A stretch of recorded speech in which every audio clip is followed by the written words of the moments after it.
പ്രിയപ്പെട്ട സുഹൃത്തുക്കളെ, വയനാടിന് വേണ്ടി കേന്ദ്ര സർക്കാർ ധനസഹായമൊന്നും ചെയ്യുന്നില്ല. കേരള സർക്കാർ ആകട്ടെ കിട്ടിയ 600 കോടി മിണ്ടാതെ പൂഴ്ത്തി വെച്ചുകൊണ്ടിരിക്കുന്നു. കുറെ സന്നദ്ധ സംഘടനകൾ മാത്രം എന്തൊക്കെയോ അവിടെ ചെയ്യുന്നു. എന്താണ് ഇങ്ങനെ അവഗണന എന്ന് ചോദിച്ചുകൊണ്ട് കഴിഞ്ഞ ദിവസം ഒരു ഹർത്താൽ നടന്നത് നിങ്ങൾക്കറിയാമല്ലോ. ഹർത്താലിന്റെ തുടക്കം തന്നെ കോൺഗ്രസും ഇടതുപക്ഷവും BJP അടക്കം എല്ലാവരും ഒരു 1-2 മണിക്കൂർ ഗ്വാ വിളിച്ചു. ആദ്യത്തെ ഒരു 10 മിനിറ്റ് വഴിതടയലൊക്കെ നടത്തി. പിന്നീട് അവർ പോയ വഴിയെ കണ്ടില്ല. ഒരല്പം കഴിഞ്ഞപ്പോൾ ഞാൻ അതുവഴി പോയതാണ്, ഒരാളെയും ഞാൻ അവിടെ ഒന്നും കണ്ടില്ല. അപ്പോൾ അത് വെറും ഒരു പ്രഹസനമായിരുന്നു എന്ന് മനസ്സിലായി. വേണ്ട, നല്ലത് വഴിതടയല് അതുപോലെ ഹർത്താൽ അതൊന്നും അത്ര സുഖകരമായ കാര്യമല്ല. അതുകൊണ്ട് എല്ലാവരും അത് ഉപേക്ഷിച്ചെങ്കിൽ അത് നല്ലത്. പക്ഷെ എന്റെ ചോദ്യം, എന്തുകൊണ്ടാണ് വിവിധ സർക്കാരുകൾ അവിടെ പുനരുദ്ധാന പ്രവർത്തനങ്ങൾ നടത്താത്തത്? BJP സർക്കാരിന് ഒരുപക്ഷെ കേരള സർക്കാരിന് വിശ്വാസമില്ലാത്തത് കൊണ്ടാകാം. കേന്ദ്ര സർക്കാരിന് മുമ്പ് പ്രളയ ഫണ്ടും അതുപോലെ മറ്റു ഫണ്ടുകളും ഒക്കെ കൊടുക്കുമ്പോൾ അവർ കൈകാര്യം ചെയ്ത രീതിയും ഇവിടെ വയനാടിൽ ദുരന്തമുണ്ടായ സമയത്ത് അങ്ങോട്ട് ചോദിച്ച കണക്കിൽ ചില കുഴപ്പങ്ങൾ, ചില കൊള്ള കണക്കുകളുണ്ട്. എസ്റ്റിമേറ്റ് ആണെന്ന് പിന്നെ പറഞ്ഞു തിരുത്തിയ കുറെ കേസുകൾ, അവിടുത്തെ സന്നദ്ധ പ്രവർത്തകരും മറ്റും ചെയ്ത കാര്യങ്ങൾക്ക് പോലും കണക്ക് പറഞ്ഞ് കേന്ദ്രത്തോട് പണം ചോദിച്ച ആ ഒരു രീതി ഒരുപക്ഷെ കേന്ദ്രത്തിന് ഇഷ്ടപ്പെട്ടിട്ടുണ്ടാവില്ല. ഇങ്ങനെ ഒരു എസ്റ്റിമേറ്റ് ഉണ്ടാക്കി അല്ലെങ്കിൽ ഏകദേശം ഒരു കണക്കുണ്ടാക്കിയിട്ട് നിങ്ങളൊരു ഇത്ര കൊണ്ടെത്തരെ എന്ന് പറഞ്ഞാൽ തരാൻ ഇത് രണ്ടും അമ്മായിന്റെ മക്കളൊന്നും അല്ലല്ലോ. ആണോ? കേന്ദ്രവും കേരളവും അല്ല, കുടുംബക്കാരുമാണെന്ന് തോന്നുന്നില്ല, 2 പാർട്ടിക്കാരുമാണ്. അപ്പൊ എന്തായാലും അത് കൊടുക്കുമെന്ന് കരുതണ്ട. അപ്പൊ 2 സർക്കാർ ആയതുകൊണ്ട് തന്നെ ഈ സർക്കാർ, സംസ്ഥാന സർക്കാർ കൃത്യമായി കണക്ക് കൂട്ടി നമുക്ക് വേണ്ട പണം, വേണ്ട കാര്യങ്ങൾ, ഇത്ര വീട് നഷ്ടപ്പെട്ടു എന്നുള്ള കൃത്യമായ കണക്ക് കേന്ദ്രത്തിന് സബ്മിറ്റ് ചെയ്യണമെന്നുണ്ടെങ്കിൽ പണം കിട്ടും എന്ന് തന്നെയാണ് ഞാൻ മനസ്സിലാക്കുന്നത്. അത്തരത്തിലുള്ള ഒരു കണക്ക്, ഒരു കൃത്യമായ ഒരു റിപ്പോർട്ട് കേന്ദ്രത്തിന് സമർപ്പിച്ചിട്ടുണ്ടാവില്ല. അതുകൊണ്ടായിരിക്കും കേന്ദ്രം പണം കൊടുക്കാത്തത്. നാളിതുവരെയുള്ള കേന്ദ്രത്തോടുള്ള ചോദ്യവും ഇങ്ങോട്ടുള്ള പണവും കേന്ദ്രം തരുന്നില്ല എന്നുള്ള നിലവിളിയും അത് കേന്ദ്രം കൊടുത്തു എന്നുള്ള തെളിവ് നിരത്തുന്ന കേന്ദ്രത്തിന്റെ നിലപാടുകളും എല്ലാം കൂടി നേരത്തെയുള്ള കാര്യങ്ങൾ കൂട്ടി വായിക്കുമ്പോഴാണ് ഇത് കിട്ടുന്നത്. അങ്ങനെ എന്തെങ്കിലും ഒരു റിപ്പോർട്ട് കാര്യമായിട്ട് കേന്ദ്രത്തിന് കൊടുത്തിട്ടുണ്ടെങ്കിൽ നമ്മുടെ സർക്കാർ പുറത്തുവിടട്ടെ. നമുക്ക് എല്ലാവർക്കും പിണറായി സർക്കാരിനോടൊപ്പം ചേർന്ന് കേന്ദ്രത്തിനെതിരെ സമരം ചെയ്യാം. ഇനി രണ്ടാമത്തത്, പിണറായി സർക്കാർ എന്തുകൊണ്ടാണ് മേപ്പാടി പഞ്ചായത്തിൽ ഈ പറയുന്ന 3 വാർഡുകളിൽ 100 കണക്കിന് ആൾക്കാരുടെ ജീവൻ നഷ്ടപ്പെട്ടിട്ട്, അതിലേറെ ആൾക്കാരുടെ ജീവിതം നഷ്ടപ്പെട്ടിട്ട്, പിന്നെ അതിന് പുറമെ ഈ ദുരന്തത്തിൽ ഉൾപ്പെട്ടിട്ടില്ല എന്ന കാരണം കൊണ്ട് ആനുകൂല്യങ്ങൾ കിട്ടാത്ത, എന്നാൽ ഈ ദുരന്തത്തിന്റെ ഇരകളായിട്ടുള്ള പരിസരവാസികളായിട്ട് വലിയൊരു ഭാഗം, ഇവരെല്ലാവരുടെ ദുരന്തത്തിൽ എന്തുകൊണ്ടാണ് കേരള സർക്കാർ ഒരു ഇടപെടലും നടത്താത്തത്? കൃത്യമായ ഉത്തരമുണ്ട്. മേപ്പാടി പഞ്ചായത്ത് ഭരിക്കുന്നത് കോൺഗ്രസിന്റെ നേതൃത്വത്തിലുള്ള മെമ്പർമാരാണ്. വരുന്ന പഞ്ചായത്ത് തെരഞ്ഞെടുപ്പ് അടുത്ത് വരിക. അപ്പോൾ ഈ തെരഞ്ഞെടുപ്പിൽ മേപ്പാടി പഞ്ചായത്തിൽ ഇത്രയും വലിയ ദുരന്തം ഉണ്ടായിട്ട് ഈ കോൺഗ്രസ് ഒന്നും ചെയ്തില്ല എന്ന് പറഞ്ഞുകൊണ്ട് അവിടെ തെരഞ്ഞെടുപ്പ് രാഷ്ട്രീയം കളിക്കാൻ വേണ്ടിയാണ് അവിടുത്തെ മുഴുവൻ ആൾക്കാരെയും ഈ കോലത്തിൽ അവഗണിച്ചിട്ടേക്കുന്നത് പിണറായി സർക്കാർ എന്ന് പറഞ്ഞാൽ തെറ്റു പറയാൻ പറ്റുമോ? എന്നെ കേൾക്കുന്നത് നിങ്ങൾ ചിന്തിക്ക്. നിങ്ങൾ എന്റെ വീഡിയോയ്ക്ക് താഴെ കമന്റ് എഴുതണം, സത്യസന്ധമായിട്ട് കമന്റ് എഴുതണം. ആസന്നമായ പഞ്ചായത്ത് തെരഞ്ഞെടുപ്പ്, ആ പഞ്ചായത്ത് തെരഞ്ഞെടുപ്പിൽ കോൺഗ്രസ് ഭരിക്കുന്ന ഒരു പഞ്ചായത്തിൽ ഒരു ദുരന്തമുണ്ടായാൽ ഒരു ഇടതുപക്ഷ സർക്കാർ അവിടെ സഹായിച്ചു കഴിഞ്ഞാൽ അതിന്റെ ക്രെഡിറ്റ് ആര് കൊണ്ടുപോകും? ഈ LDF സർക്കാരിന് കിട്ടുമോ, CPM-ന് കിട്ടുമോ, അതോ കോൺഗ്രസിന് കിട്ടുമോ? കോൺഗ്രസിന് അത് കിട്ടാൻ പാടില്ല.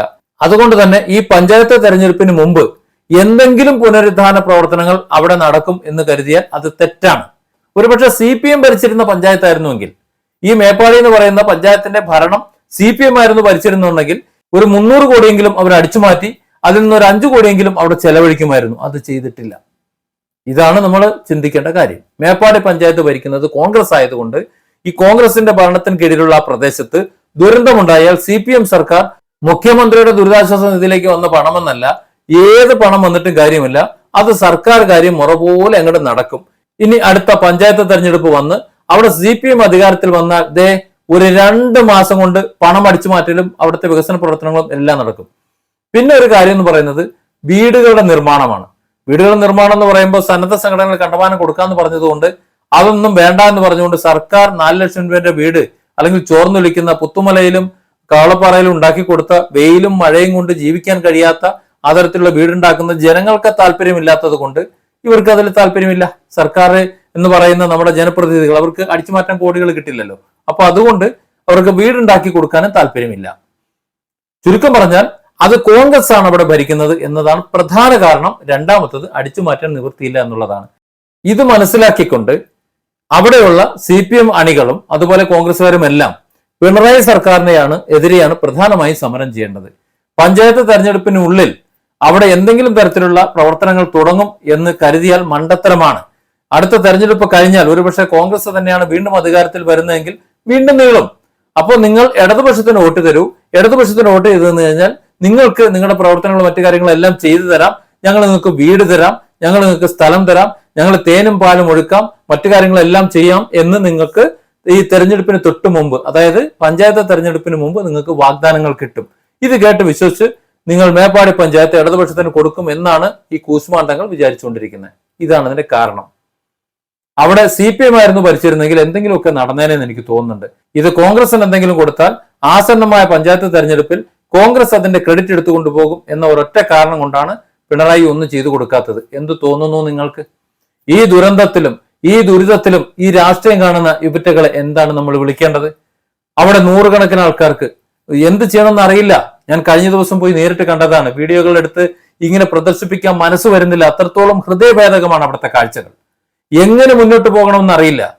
പഞ്ചായത്ത് പ്രസിഡന്റ് പറഞ്ഞ ആ ഹൃദയബാധമായ കാര്യങ്ങൾ ഇതിന് ശേഷം ഞാൻ വീഡിയോയിൽ മറ്റൊരു വീഡിയോ ആയിട്ട് ചേർക്കുന്നുണ്ട്. ഏറ്റവും കൂടുതൽ ദുരന്തം ബാധിച്ചിട്ടുള്ള 10ാം വാർഡിലെ വാർഡ് മെമ്പർ വളരെ സങ്കടത്തോടു കൂടി ഇന്നലെ സംസാരിച്ച വീഡിയോ എന്റെ കയ്യിലുണ്ട്. അതും അതിനോടൊപ്പം ഞാൻ ചേർത്ത് വൈകാതെ പബ്ലിഷ് ചെയ്യുന്നുണ്ട്. അവിടുത്തെ ദുരന്തത്തിൽപ്പെട്ട ചിലരെയൊക്കെ നേരിട്ട് കണ്ടു. സത്യത്തിൽ അവരെ മുഖം വെളിച്ചത്തേക്ക് തരാൻ എനിക്ക് ഒരു മടിയുണ്ട്. അത്രത്തോളം ഹൃദയഭേദകമാണ് അവരുടെ കാഴ്ച എന്ന് പറയുന്നത്. അത് പങ്കുവെച്ചുകൊണ്ട് റവന്യൂ വാങ്ങി തിന്നാൻ എനിക്ക് കഴിയുന്നില്ല. പകരം ഞാൻ അവർക്ക് വേണ്ടി ശബ്ദിക്കാനാണ് തീരുമാനിക്കുന്നത്. നിങ്ങളൊന്ന് കൂടെ നിൽക്കണം. വയനാടിന് വേണ്ടി, വയനാട്ടിലെ ദുരിതം അനുഭവിക്കുന്നവർക്ക് വേണ്ടി ഈ രാഷ്ട്രീയ കോമാരങ്ങൾ കാണിക്കുന്ന പേക്കൂത്തുകൾ നിങ്ങൾ തിരിച്ചറിയണം. മുഖ്യമന്ത്രിയുടെ ദുരിതാശ്വാസ നിധിയിൽ 600 കോടി രൂപയുണ്ട്. തൽക്കാലം ആ വീട് നഷ്ടപ്പെട്ടവർക്ക് അവരുടെ പുനരധിവാസത്തിന് വേണ്ടി ഒരു നിശ്ചിത തുക അവിടുത്തെ സ്ഥലവില അനുസരിച്ച് കണക്കാക്കി അവരുടെ അക്കൗണ്ടിലേക്ക് കൊടുക്കണം. അത് മറ്റൊരാവശ്യത്തിലേക്കും പോകാതെ അത് കൈകാര്യം ചെയ്യണം. അവിടെ ദുരന്തത്തിൽപ്പെട്ടവർക്ക് വീട് വയ്ക്കാൻ ആവശ്യമായ സ്ഥലം എത്രയാണോ സർക്കാർ കണക്കാക്കുന്നത് ആ തുക അവർക്ക് കൊടുത്താൽ മതി. ബാക്കി അവർ ചെയ്തോളും. വീട് അവിടെ ഉണ്ട്. അപ്പോൾ അത്തരം കാര്യങ്ങളൊന്ന് ചെയ്തു കൊടുത്താൽ പ്രാഥമികമായി അവർ ഒന്ന് എങ്ങനെയെങ്കിലും ഒന്ന് രക്ഷപ്പെടാൻ ശ്രമിക്കും. പിന്നെ 2ാം ഘട്ടം എന്നോളം ഈ ദുരന്തത്തിൽപ്പെട്ട മുഴുവൻ ആൾക്കാരുമുണ്ട്. ആ മുഴുവൻ ആൾക്കാർക്കും ഒരു പുനരുജ്ജീവനം വേണം. അതിന് അടുത്ത ഘട്ടത്തിൽ ബാക്കി സന്നദ്ധ സംഘടനയും സർക്കാരും എല്ലാം കൂടി ഉൾപ്പെട്ടുകൊണ്ട് കേന്ദ്രത്തിൽ നിന്ന് എന്തെങ്കിലും സഹായം ലഭിക്കുന്നുണ്ടെങ്കിൽ അതും കൂടി വാങ്ങിക്കൊണ്ട് ആ പുനരുദ്ധാരണ പ്രവർത്തനം കൂടി നടത്തി വയനാടിനെ പുനരുജ്ജീവിപ്പിക്കാൻ പറ്റും. പക്ഷെ അത് ചെയ്യാതെ ഇങ്ങനെ കാത്തു നിൽക്കുകയാണ്. അതായത് അവിടെ ഭരിക്കുന്നത് കോൺഗ്രസ് ആയതുകൊണ്ട് ഇനി വരാൻ പോകുന്ന പഞ്ചായത്ത് തെരഞ്ഞെടുപ്പിൽ നമ്മൾ എന്തെങ്കിലും ചെയ്തു കൊടുത്താൽ അതിന്റെ ഗുണം ഇത്രയധികം ദുരന്തങ്ങളും വന്നപ്പോൾ ഈ മേപ്പാടി പഞ്ചായത്തിലെ പഞ്ചായത്ത് പ്രസിഡന്റും അല്ലെങ്കിൽ ആ ഭരണസമിതിയും ചേർന്ന് ആ ദുരന്തത്തെ അതിജീവിക്കാൻ വേണ്ടി നിന്നു എന്ന് ജനത്തെ പറഞ്ഞു പഠിപ്പിച്ച് വോട്ട് മേടിച്ച് ഒരുപക്ഷെ ജയിച്ചാലോ? അതുകൊണ്ട് അത് വേണ്ട. പഞ്ചായത്ത് തെരഞ്ഞെടുപ്പ് കഴിയട്ടെ, എന്നിട്ട് നമുക്ക് ആലോചിക്കാം. അതുവരെ നിങ്ങൾ തൽക്കാലം ദുരിതത്തിൽ കിടക്ക്. അതിനുശേഷം ചത്തില്ലെങ്കിൽ നമുക്ക് നോക്കാം.